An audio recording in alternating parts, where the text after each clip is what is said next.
Into our conversation now, Mark Morial. He is the president and CEO of the National Urban League. Mark, first I want to get your reaction to what has been a really fast 24 hours of movement in South Carolina. The governor and a group of bipartisan lawmakers standing up calling for the removal of the Confederate flag. Do you think that will happen?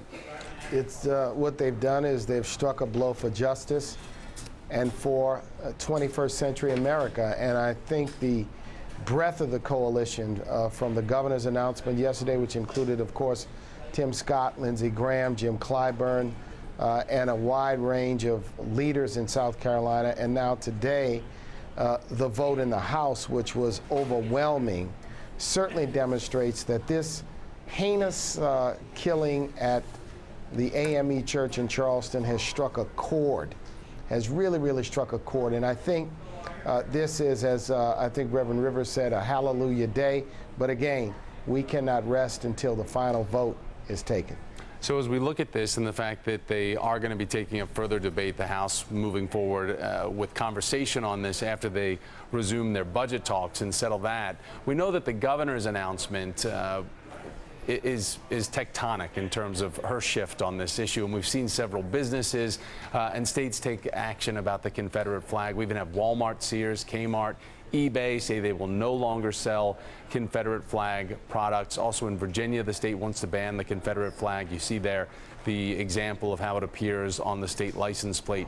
Do you think that there's going to be a more conscientious effort to make sure that symbol is not used in such a way so easily as states talk about their heritage or their pride, as opposed to the fact that people use it to emote hate? Thomas, this is a shift in American public opinion. It's a shift, I think, for the good, and it is to really put the vestiges of slavery. After all, what the Confederacy was about was armed rebellion against the United States. What the Confederacy was about was the defense of slavery. It was in the Constitution of the Confederate States of America, and that is what it was all about.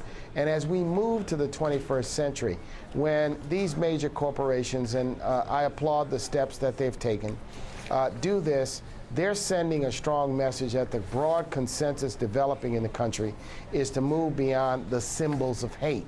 So the Confederate flag in South Carolina, I think this is going to spark a broader debate, a greater debate. Look, there are monuments to Confederate, if you will, generals and politicians all throughout the South. And I expect that you're going to hear a discussion in many of those states about removing or replacing those statues. This is a different time in American history, and we should not associate ourselves with hate. Again, it's a tectonic shift. At least we're watching what's happening with the image of the Confederate flag and how it's going to be represented for state capitals, for license plates, for businesses. Mark Morial, president and CEO of the National Urban League. Mark, thanks so much. Thank you, Thomas. I want to get this